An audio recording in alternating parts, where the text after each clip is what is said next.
going? My name's Sam. I recently disappointed my parents by dropping out of college. I think maybe you should too.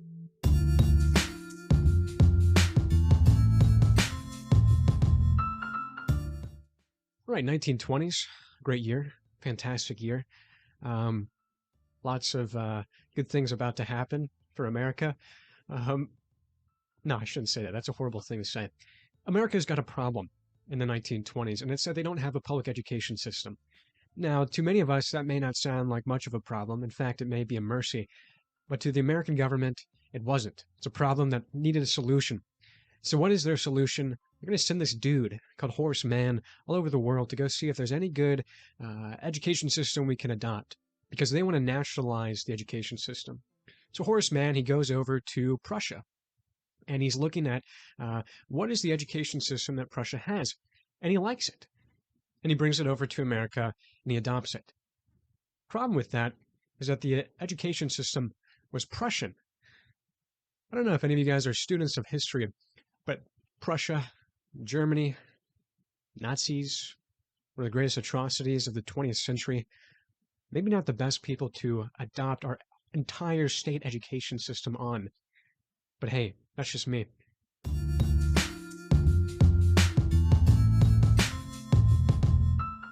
So what's the Prussian system? What's the problem they're trying to solve? Well, the Prussians, they have this problem where they're this big military might, and they're losing a lot of battles. What's the problem? Why are they losing a lot of battles? They're losing a lot of battles because people are thinking for themselves. And so Prussia's like, yo, we gotta stop this dude. And what's their solution? State education. And particularly state education made by this dude called Johann Fichte. It's definitely not how you pronounce his name, but he's some Prussian guy. And his solution is this. How about we just break their wills and then conform it to the state education? This is an exact quote from him. He says, "The schools must fashion the person and fashion him in such a way they simply cannot will otherwise than what you wish him to will." I don't know about you, but that doesn't sound very cheery to me. I think America should have ran. This is coming from a German guy. Like, I'm a German dude, okay? My grandparents came over. There was one that came over in like the 1800s. Another came over in the 1900s. Very German. Actually, I'm like 5 generations removed. But anyways, I'm a German dude. I like mashed potatoes. I like a little sausage up in here. I like a little meat. May do a little German jig every once in a while. But if I traveled back to the 1850s, my great-great-great-grandfather was like, "Hey, Sam, I've got an education system for you." I'd be like, "No, dude, I'm not doing it. No matter what you say, I'm not doing it. I love you, Grandpa, but I also love the Jews." That's what I would say. And I think that's what America should have said too, but no, we decided to adopt it in the 1920s, and we're still here, baby. Let's go. So what is the education system that America adopted? The Prussian one. Let's go. German represent, baby. And the Prussian system is based expressly on destroying the will of the people. No individuals. The very thing that makes us human, our will.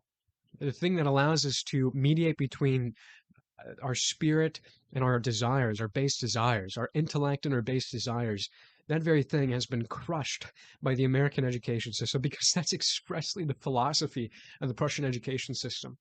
You know what Horace Mann said, the guy that brought it over to America, who brought it before Congress and then Congress adopted it? He said, "The state is the father of the children." Whoa, that's a little bit scary there. I don't know about you, but if I have kids, I'm the father, dude. Like, I'm not giving them over to the state. But we see this already. I mean, this is just coming to its full end, where people are already saying, "Oh, let's keep the kids into the education system. We're the parents. The other parents are just the biological predecessors of the kids, but we're the true parents." And to me, that's very scary. So the American education system is built on one thing. It's to eradicate the will of their people. It's to make mindless, obedient soldiers that will do whatever the state wills. They will act, that will submit to the authority of the state as righteous children, honoring their father and mother, except the state is not their father and mother. You can see the the expression of this, just in the very way schools are set up. Why is there always top-down leadership? Why are the desks facing one way? Why aren't they facing each other? Why are there bells that ring? And that's one of the reasons why people often refer to it as the factory model of education. I think that there's some support there. So that is the American education system from K through 12. That's the philosophy behind it. I think that you'd have to be pretty crazy not to say that at least part of that is true. If you disagree with me, there's a lot of articles that I've set down below expanding on this. There's even a few in there that disagree with me. But I think even those that disagree with me prove my point. I mean, all you have to do is look out the window. That's a wall. I don't know why I look that way. All you have to do is look out the window, see somebody walking by, ask them, hey, what'd you learn in school today? He probably doesn't have much. Most of your education is not going to be in the school system. Let's be real. And I want to change that. All right. So that is the American education system from K through 12.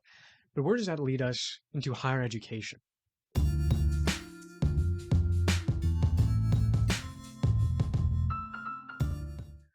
All right, I want to talk about two figures that I think can lead us through this darkness, can lead us and kind of guide us as we think about higher education and really the parasite that has extended from K through 12 education, from public education, all the way into what we deem as higher education. I would argue that higher education is neither high or education anymore. It's, I mean, there's a there's a few things that are high about it, but most of it's kind of lame. I'm talking about the people. That's such a stupid joke, dude. Anyways, higher education. Thomas Jefferson, Tommy JJ, he's a good guy. One of the American founders. I hope you like him because he's pretty cool. He wrote most of the Declaration of Independence. Just an incredible mind, a very profound thinker, an incredible writer. But he's living during the time of what were one of the Haitian revolts, which is basically every time that anyone has ever existed. But there are these Haitian revolts going on. And this dude approaches Thomas Jefferson. He's like, yo, man, what do you think about this? Do you think that they could ever adopt the American founding? Do you think they could ever adopt the Declaration of Independence, the Constitution? Do you think that'd be able to solve the issue? And Thomas Jefferson had a reply to that guy. He said, the Constitution is for all people, but not all people are for the Constitution. I think that there's some very profound wisdom in that. Because what he's saying is that America requires a certain type of people. It requires a people that are virtuous, that can actually handle the Constitution. The Constitution, the principles that are enshrined in it, are available to all people, but you must ascend the heights of virtuosity.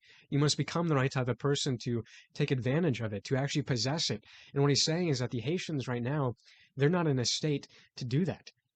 If we adopted the American Constitution, their vices would overwhelm it. I think that's an incredible point, and I would say the same thing about higher education. I think higher education is for all people, but not all people are for higher education. That may sound a little bit dark, a little bit dreary. Maybe you may think I'm a jerk for saying that, but I think it's true. You have to be the right type of person to inherit higher education. And Plato and Aristotle are very clear about this. The high life isn't for everyone. Uh, the highest life is for very few, and that's a good thing. And there are people that are meant to defend the highest life. That's what political life is for. There are people who are meant to be artists, to be craftsmen. There are people that are meant to run the world, to give us electricity and plumbing. But not everyone is meant to be the philosopher king, you could say. And that's a great thing. That's one of the beautiful things about humanity, is that we're not all the same.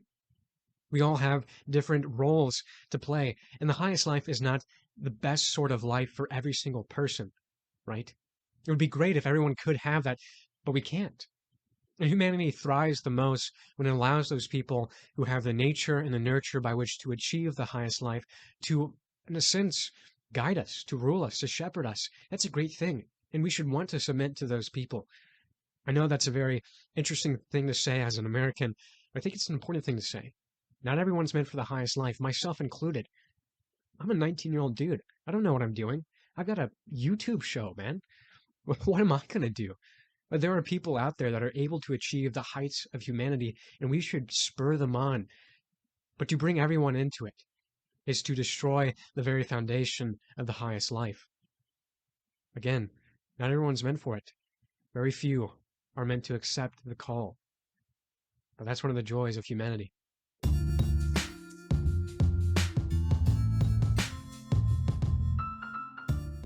The second person I want to talk about is C.S. Lewis. C.S. Lewis is an incredible man, one of the leading intellects of the 20th century, truly. And he wrote a book called The Screwtape Letters.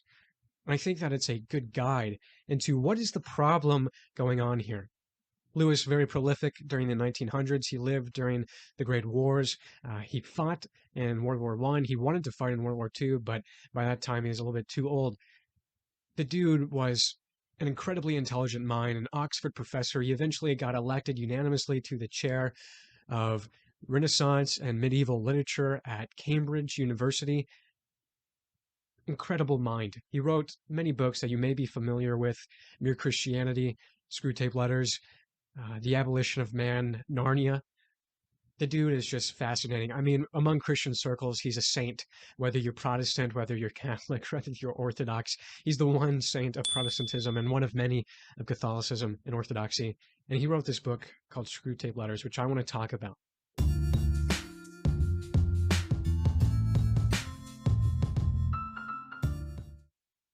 This is one of the books that I read every October.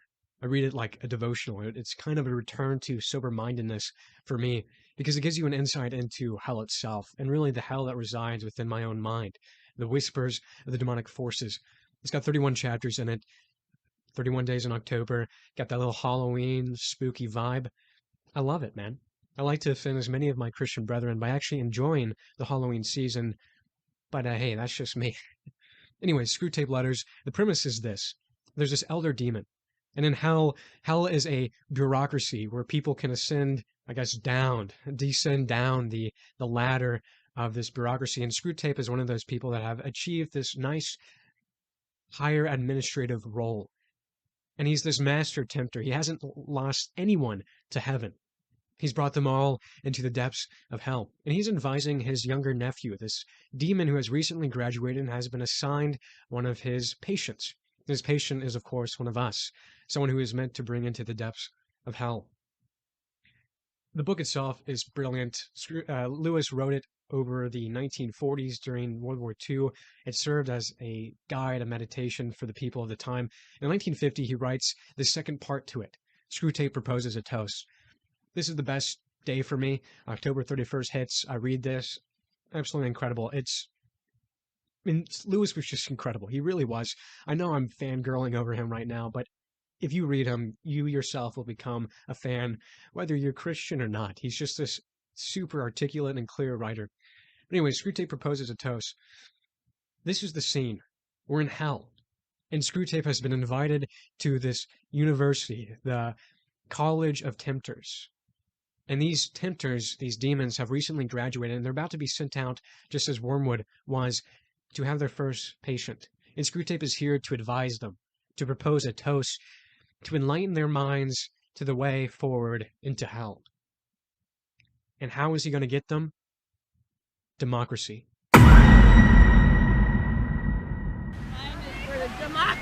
Democracy is cringe. Read some Aristotle. Now, the problem with Lewis is that it would be blasphemy to summarize anything that he said, so I'm going to do that as little as possible. I actually want to read pretty large excerpts from this because I think that it's so profound, it's so vivid and clear about what the problem is, and to minimize or to maximize anything of what Lewis has said is to destroy the very art that it is. And so the democracy that Screwtape proposes is this. The feeling I mean is, of course, that which prompts a man to say, I'm as good as you. So he's not talking about the democracy, the political democracy, which says all men are equal under the law. But he's talking about how we're going to get them. We're going to encant in their hearts the idea that everyone is equal in every way. Now, you probably already see the echoes of this in current culture. Everyone shouts, this is our democracy. This is our democracy. There's a threat against democracy. It's a threat against democracy. Of course, they don't actually know what they're saying. They're not talking about the political system. They're talking about the idea that all of us are equal in every single way. Lewis says this, no one man is equal in charity or kindness or in humility in the same way that no man is equal in height or in waist measurement. I think he's right. And this is the problem, is that we've been feeding this to people. We've been saying that higher education is for all people. And we're not including the second part, which is that not all men are meant for higher education. So that's the premise. The democracy that the demons are going to sell you is that you are as good as everybody else. You deserve exactly what they have. Everyone is meant for the highest life. He continues, under the influence of this incantation, those who are in any or every way inferior can labor more wholeheartedly and successfully than ever before to pull down everyone else to their own level. But that is not all. Under the same influence, those who come, or could come, nearer to full humanity actually draw back from fear of being undemocratic. So what is he saying here? Those people who can achieve full humanity, I love that phrasing, full humanity, who can become what humans are meant to be. There's people who are meant for the highest life, to enter into the throne room of heaven, draw back because they're afraid of being undemocratic. Screwtape says that he heard this report in England where these people who loved classical literature and classical music were afraid to read or to listen to such art because they were afraid of being called undemocratic. So instead, they listened to the music that is base. They read the books which are base, or perhaps they didn't read at all. It's a scary picture. He continues, what I want to fix your attention on is the vast overall movement towards the discrediting and finally the elimination of every kind of human excellence, moral, cultural, social, or intellectual. And is it not pretty to notice how democracy, in the incantory sense, is now doing for us the work that was once done by the most ancient dictatorships by the same methods? Remember how one of the Greek dictators, they called them tyrants then, sent an envoy to another dictator to ask his advice about the principles of government. The second dictator led the envoy into a field of grain, and there he snicked off with his cane the top of every stalk that rose an inch or so above the general level. The moral was plain. Allow no preeminence among your subjects. Let no man live who is wiser or better or more famous or even handsomer than the masses. Cut them all down to a level. All slaves, all ciphers, all nobodies. All equals. Thus, tyrants could practice, in a sense, democracy. But now democracy can do the same work without any tyranny other than her own. No one need now go into the field with a cane. The little stalks will now of themselves bite the tops off the big ones. The big ones are beginning to bite off their own in their desire to be like stalks. Whew. If that ain't true, I don't know what is. What he's saying is that democracy has become tyranny. People have begun to use not the political demonstration of democracy, which is a good thing, the idea that all men are equal under the law, but they have begun to accept the heart of envy, to say that all men are meant to be as I am, and I am meant to be as all men. So what do? We cut off each other at the knees. We make sure everyone is the same height, the same weight. We glorify everything. We say that obesity is as good as healthy. We say that there's no such thing as people who are mentally disabled, who aren't capable of ascending the heights of intellectual virtue. We say that they're just the same as everyone else. We say that everyone is meant for higher education. Now, again, I want to emphasize, we're not talking here about the dignity of each person, about the imago Dei that resides within each person, which brings them into the heart of God. I want to use Dante as an illustration of this. In Dante's Paradiso, he's laying out the structure of heaven, and it begins on the lower levels. There are these people that are on Mercury, right? And eventually they ascend up to Saturn and to Jupiter. And one of them makes this point. He says, all of us are filled completely. But I, here on Mercury, am not meant to ascend up to Saturn where Solomon is. I am not meant to ascend closer to the throne right now. God fills me in the same way as he fills Solomon, but Solomon has a bigger cup. I think this is important, because what we're doing now is we're bringing those who are meant to be like Solomon, the kings, David, those great men, we are bringing them down to Mercury. And then when they are filled in Mercury, they're filled only halfway, perhaps even less. They're not able to actually achieve the greatness that they're meant for. And then we were bringing those people up who are on Mercury all the way up to Saturn. We were saying to them that you should be overwhelmed by this. It's not fair to them. It's not fair to Solomon. It's not fair to the people who are meant for highest life. It's not fair to those who are not meant for the highest life. The way that we flourish is to do what we are meant to do. And some of us belong on Mercury. And some of us belong on Saturn. To continue, Screwtape says this, in that promising land of the spirit, if I'm as good as you, has already begun something more than a general social influence. It begins to work itself into their education system. How far its operations there have gone at the present moment, I should not like to say with certainty, nor does it matter. Once you have grasped the tendency, you can easily predict its future developments, especially as we ourselves will play our part in the developing. The basic principle of the new education is to be that dunces and idlers must not be made to feel inferior to intelligent and industrious pupils. That would be undemocratic. These differences between pupils, for they are obvious and nakedly individual differences, must be disguised. This can be done at various levels. At universities, examinations must be framed so that nearly all the students can get good marks. Entrance examinations must be framed so that all, or nearly all, citizens can go to universities, whether they have any power or wish to profit by higher education or not. At schools, the children who are too stupid or too lazy to learn languages and mathematics and elementary science can be set to doing things that children used to do in their spare time. Let them, for example, make mud pies and call it modeling. But all the time, there must be no faintest hint that they are inferior to the children who are at work. Whatever nonsense they engaged in must have, I believe the English already used the phrase, parity of esteem. An even more drastic scheme is not possible. Children who are fit to proceed to higher class may be artificially kept back because the others would get a trauma by being left behind. The bright pupil thus remains democratically fettered to his own age group throughout his school career, and a boy who would be capable of tackling Aeschylus or Dante since listening to his jovial attempts to spell out a cat sat on a mat. Goodness, if this ain't true, again, I don't know what is.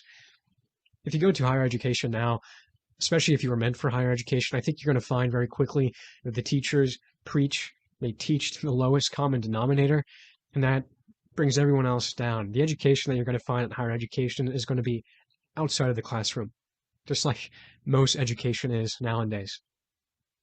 Again, what a tragedy, because higher education used to be this place where people would flourish. All the people who built society were able to go to higher education, to colleges and universities, to monasteries, and are able to peer through the veil of darkness. But now college is nothing more than a continuation of primary education. It's just public education guised as something beyond it. It's really not. Of course, there are a few exceptions, but that's the general prerogative of higher education. Screwtape says this, in a word, we may reasonably hope for the virtual abolition of education when I'm as good as you has fully had its way. All incentives to learn and all penalties for not learning will be prevented. Who are they to overtop their fellows? And anyway, the teachers, or should I say the nurses, will be far too busy reassuring the dunces and patting them on the back to waste any time on real teaching. We shall no longer have to plan and toil to spread conceit and incurable ignorance among men. The little vermin themselves will do it for us. Whoa. A lot of you guys are probably in higher education right now. A lot of you may be striving for that. I think what you're going to find is that there's a lot of people in higher education that are here precisely to goof off, to start smoking weed, to start drinking alcohol, to start having parties, to start having sex as much as they want. Those are the exact type of people that bring higher education down into the area of baseness. And those are the type of people that are going to make your education experience. You will become like them in some way, because those are the people that surround you.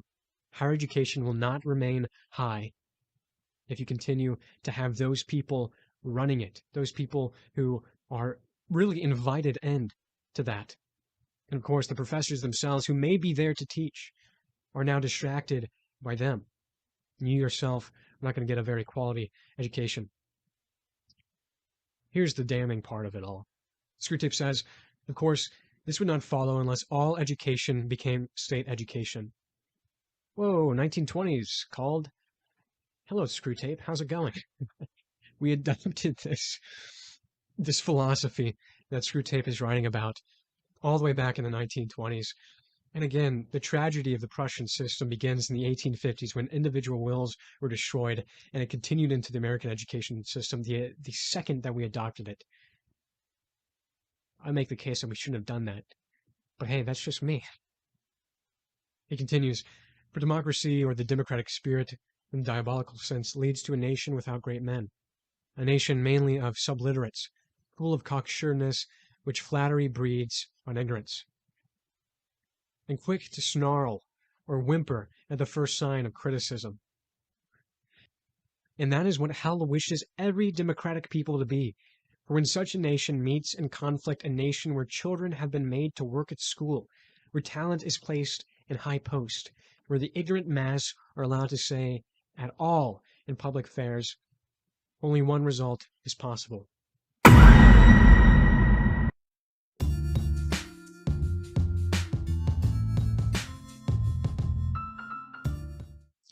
think Lewis presents us with an incredible prognosis of current culture. Right now, education is ripe with the fallacies of not only the Prussian model, but also the fallacies of, in a sense, the manipulation of the American founding, of Enlightenment thinking, of really hyper individualism, and the condensation down to everyone must be as I am, right? Those are the things which have absolutely destroyed and corroded education. Now, I want to talk about why I left. I left because exactly this. The human experience at college is little more than what you could achieve anywhere else. If you want to get educated nowadays, go read a book. Go listen to a Spotify podcast. Heck, listen to a Spotify ad. You'll get more out of it than you would in the classroom of college. All the education that you're going to get is going to be in the people around you, the experiences that you have, the type of person that you become by engaging in conversation with other people who are pursuing the righteous things, the things which are higher than ourselves, the logos that permeates all of reality. That's not what happens at college. In fact, I found that a lot of creative thinking, a lot of those people that actually would want to have those conversations are stifled. I mean, the very buildings that we're in are there to diminish our creative capacity. The most creative thing about most college buildings, it's not the brick veneer. It's not the square uniformed buildings, the classrooms that have bells ringing every hour. It's the window. That's the most fascinating part about it, because you can actually look outside and see a squirrel running up a daggum tree, for goodness sake. That is more inspiring than whatever the professor is going to give you. And I've had the privilege of having an incredible professor my last semester. Mrs. Abrams, if you're out there, I love you. But the fact is that even she was stifled by the college system in general. Because what do you have to do? You're reading a professor's remark on another professor's remark on Plato's Republic.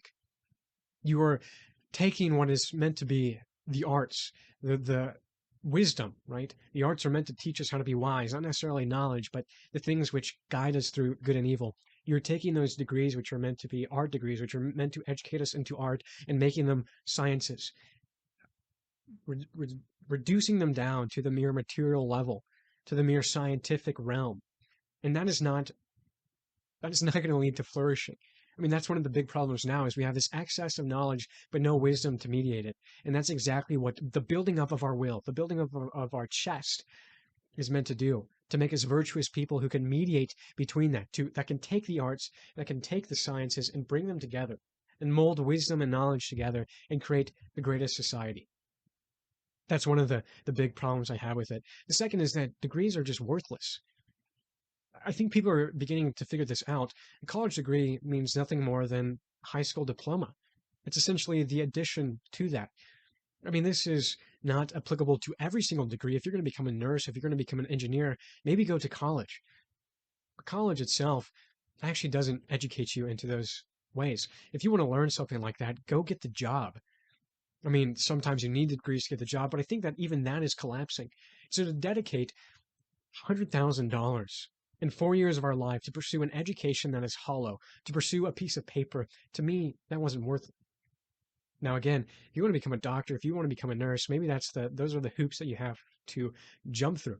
But if you want a true education, if you want to become fully human, you won't get it at college any more than you get it by going to church, any more than you would get it than walking outside. Because the education you're going to get, I'm going to harp on this, is the people that are around you, the experiences that you have, the books that you actually read, the primary sources that you are creating a relationship with. I mean, even Lewis, as an example, I have a relationship with someone who died in the 1960s because I am able to read his book. I'm able to create a relationship with him. I'm able to create and expand upon his intellect in little ways. That's a joyous thing, but college doesn't promote that. You're never reading those sorts of people. You're reading modern literature about ancient thought. And all you're going to get is modernism. And I hate that. That's my rant for now. I want to talk about how do we get through this? How do we achieve the pursuit of beauty? How do we achieve life? How do we become fully liberated to do what human beings are meant to do? Who are some people that are going against this?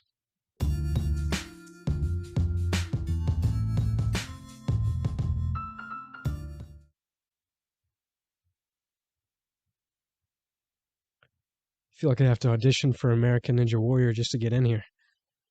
Anyways, I recorded a conclusion yesterday, and the more I meditated on it, the more I realized that it was a horrible conclusion.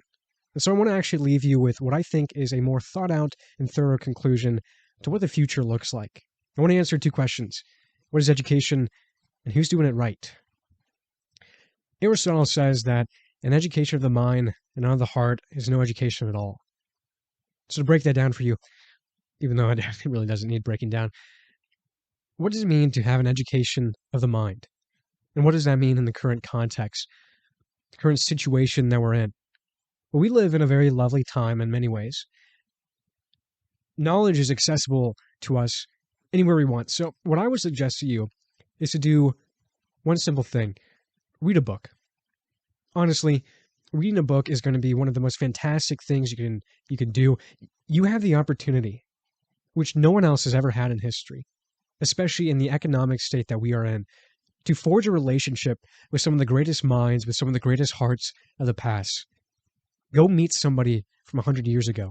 Go meet someone from 1,000 years ago. Go talk to Lewis. Go build a relationship with Tolkien. Go talk to St. Augustine or St. Gregory of Nyssa, or go back to Plato and Aristotle, or go back and read what Abraham had to do oh so 1,000 years ago. Go learn about ourselves as we have existed in the past. Go learn about the ancients. I'm reading a book right now which tells a lot about the current condition we're in. It makes the case that we live in such a progressive and evolutionary era that we've developed this racial prejudice, not against skin color, not against ethnicity or any other external factor like that, although that does exist. But almost all of us have developed a racism against the people of the past, this prejudice that we are better than them because we live in the modern era. And that's simply not true. If you begin to engage some of these great works of the past, think of when you're in high school and you engage Shakespeare. The heights which these people were able to ascend is marvelous. It's a wondrous mystery. Go peer into that mystery. Go expose the darkness that lies within your own soul by pursuing the light that resides within other people. I trust it's going to be a fantastic time. If reading isn't for you, there are other ways to develop your mind. There are so many free courses out there.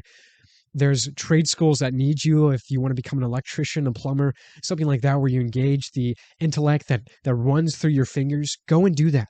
That's a fantastic opportunity for you. More than that, go travel, go encounter other cultures. I would argue that that is probably the most profound education you're going to get, both of the mind and the heart. And that's where I get into my second point. What does it mean to have an education of the heart? Because in my mind, that is the most, in my heart, that is the most important thing you can ever have. Lewis talks about what modern education is doing to us. And what he argues is that a lot of modern education has destroyed our chest. And I think I've made the argument in this recent video that almost all of the American education system is here to destroy your will. And your will is really the thing that makes you the most human. Our intellect makes us like the angels.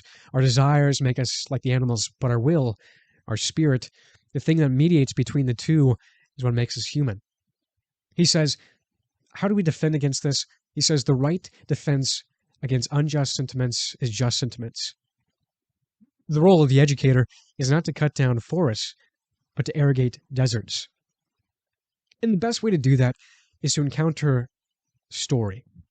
Plato, when he's talking about what the greatest civilization looks like, he's saying in order to establish power, what you need to do first is cast out all the poets, all the storytellers, because they hold the culture in their hands. They are the people that shape the world.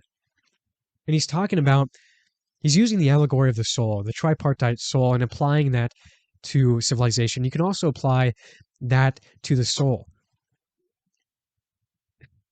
People establish power over you when they take away the stories that bind you to the good, true, and beautiful. So return to those stories. Bring the poets back in. Allow the poets to shape you. Allow the stories to shape you. Make sure that those stories are true, that they are good, that they are beautiful. Take the story that is the pattern of reality and bring it into your home, into that which is your soul. That is going to be the surest way to develop your heart. And I would urge you, don't just listen to the stories of the past, but to the story that is happening right around you. We know that the greatest commandment is to love our God, to love the highest thing, to love Christ himself, the logos that permeates all of reality. But the second commandment is to love your neighbor as yourself. And that means encountering your neighbor. That means joining in the song that he is singing. That means enjoying the light that he is sharing with all of us. It's a very beautiful thing when you encounter another soul, because they are the people that shape your heart the most. And that gets into my second point. Who are the people that are doing it right? Well, I've had the opportunity to engage in multiple different academic scenarios, some of which have been successful, some of which maybe not so much. I'll kind of give you the linear history of those who are doing it right and those who are doing it wrong. You probably know who I'm going to say is doing it wrong right now, but I may surprise you. When I was in 5th grade, I was enrolled into an online school curriculum through a large university, and I continued that education up to 12th grade. Now, this education, because it was online, allowed me to pursue different academic engagements in ways that most people weren't, mainly because I was able to get done with my schooling and then start my education far beyond what anyone else was able to do at the current time. My first year doing it, it was horrible. I spent basically every hour of the day trying to figure out the school system and trying to get good marks and good grades. And to be honest, I kind of slacked that first year. But the second year, I was able to get done with my schooling by Tuesday. And that left me with a lot of time to be able to engage other hobbies, to engage basically the truest education. So if you're a father out there who's looking, or a mother who's looking to engage their kid in a more modern way, but also allowing for room to engage in other experiences, I would definitely recommend online school. The problem with that is that it can be very isolating. So bring them out into the world, bring other people into your homes, bring the world into you in some ways, and reform and reforge it. Let your kids encounter experiences by giving them the freedom of getting their schooling out of the way. So if you want to do that, please do that. It also allowed me to do a dual enrollment program. So by the time I graduated, I had my associate's degree, which gives you even more freedom if academic might is what you are looking for. But to go further than that, once I graduated from that program, which I would say is an okay program, mainly because it gave me more time, I was able to engage in a gap year program called One Life. Now, One Life, I have an infinite amount of good things to say about it. It was an incredible experience for me and may not be for everybody. In fact, I've encountered many people who it was not for, but I would recommend it for everyone, even though probably not everyone is meant for it. One Life was so impactful because it did focus on that second part of an education, on the heart. Yes, and engaged the mind as well in very profound ways, and profound ways that I have not gotten in other contexts, but engage the heart in ways that it is very hard to engage in the modern world. And that's through two ways: experience and community. Now, with experience, you probably already know where I'm going with this. They took us all around the world. We went out west and engaged the Navajo Nation. We went up into New England, and then eventually we had an international trip to the Holy Land, to Israel and Palestine, and that was an incredibly formative experience in every sense of the word. Every experience that I had outside of the regular options that it was giving us was very impactful in my heart and in my mind. The second way that it engages us, that engaged me, is through community. Now, One Life is a very unique program. It consists of many campuses around the U.S., I think 4 or 5 now, some in northern Pennsylvania, some in southern Pennsylvania, some in South Carolina, some in West Virginia. And those different places give different experiences. I was up in the northern Pennsylvania one at a place called Three Springs, and the way that it worked is that One Life would cooperate with another program. And in this case, it was Three Springs Ministries, which is a hospitality ministry. They specialize in what does it mean to bring people to the table? What does it mean for them to taste and see the Lord is good? That reality itself is meant to be enjoyed in the highest extent around the table. I think we all know this. I mean, perhaps the most profound education you ever had is around the dinner table and inviting unique people over to your house. But as far as community is concerned, you learn to love the people as you love your family. You learn to become an organic part of that ministry of hospitality. You learn to engage the 30 people, the 30 peers that you're with in very human ways. You live with them for 9 months. You don't have a phone most of the week. You have your phone on Sundays, and that's it. You have your computer for 5 days out of that week. You're not engaging the world as you normally do. You're engaging human beings as we rarely do. And that, to me, was one of the greatest joys of my life. I think of it as probably the most formative experience that I've ever had up to this point. I'm still a young guy, but that's where I'm at now. I think if you ask most people that have gone through the program completely, they would say a similar thing. Living life on life like that is the most incredible education you will ever. It's the most incredible education you will ever get. No, it's the most incredible education you will ever get. You may even come out of it learning how to speak, which I still haven't, but many have. You're going to do presentations. You're going to have speakers come to you, new speakers every week. You're going to engage the world in ways you never have before, and you're going to have particularly this. There's 5 leaders there. There's so many more, but there's 5 that are there specifically for you, split up amongst 30 people. Chesterton talks about what does it mean to have a good education. He's arguing that the best education is going to happen in the home because the parents, as king and queen of the household, know what the subjects the kids need. They can tend to their needs in unique ways because they know their soul. It's very similar at a program like this at One Life because the people there know each and every one of us because there's a lighter load for each and every one of them. You're going to engage, if you're a guy, you're going to engage the male RL in a very intimate way. You're going to engage your male brethren in very intimate ways. You're going to engage your sisters there in very intimate ways, in ways that you never have before. You're going to have leaders over you that can pour directly into you because they know you. They've had 9 months with you. They've eaten their meals with you. They've watched you suffer. They've watched you in your greatest success. They've watched you experience the world in ways that your parents probably haven't. They give you the room enough to breathe, but they also know what makes you breathe. It's a fantastic way to live. And I urge you, go find a program like that if modern education isn't for you. And the added plus is that you end up with 30 credits. You end up with the same academic might that you would have in your freshman year. And I think that this will guide you in the way that you should go in a more profound way than higher education can. I guess profound is the word of the week because I've used it a profound number of times. But that's where I'll leave you. I think that there are people thinking about this. There are programs like that out there. Go travel, go experience the world, go find people that can really educate you. I will leave you on this note. If you're not engaging other people, if you are left on your phone, on your computers, if that's the only education you have, if the only education you have is the difference between knowledge and wisdom, is the difference between earth and heaven, I would suggest that you begin to mediate between the two. Gain heaven and earth and bring them together. Meld them together. Gain wisdom and knowledge and meld them together. And you have to gain wisdom by going outside of the world, by going to people. You'll gain knowledge in the world, but you have to go outside of it. You have to ascend the heights of virtuosity in other people. Go pursue other people and gain the wisdom that they have to give you. They will shape your soul in the most incredible and profound ways. Please don't let higher education ruin you. If you're in the environment of higher education right now, make sure that you're actually getting educated.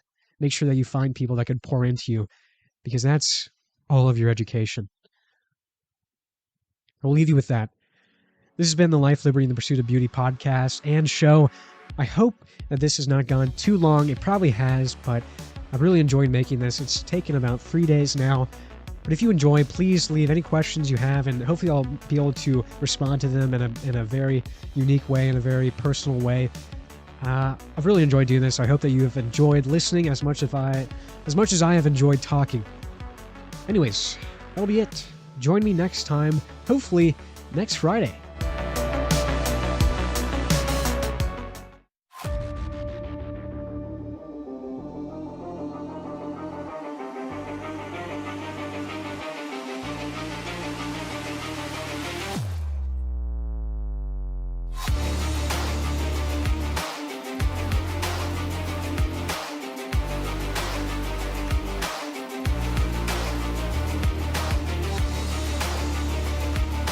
Hello, future employer. My name's Samuel Hilgeman, and this is the Life, Liberty, and the Pursuit of Beauty show. I'm gonna get fired.